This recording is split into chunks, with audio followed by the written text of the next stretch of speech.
The following is an address on the 10th anniversary of ISKCON, given by His Divine Grace, A.C. Bhaktivedanta Swami Prabhupada, recorded on July 6, 1976, in Washington, D.C.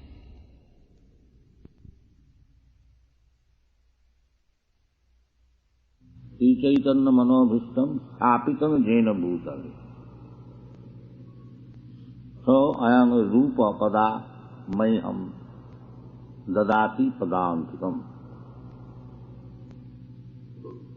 This movement is Sri Chaitanya Manobhishtam.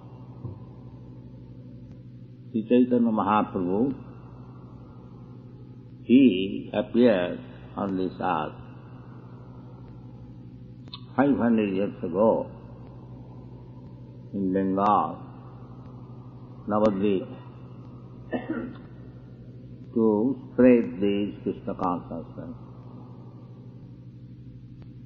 Although this movement is not new, this Krishna consciousness movement was started by Krishna himself.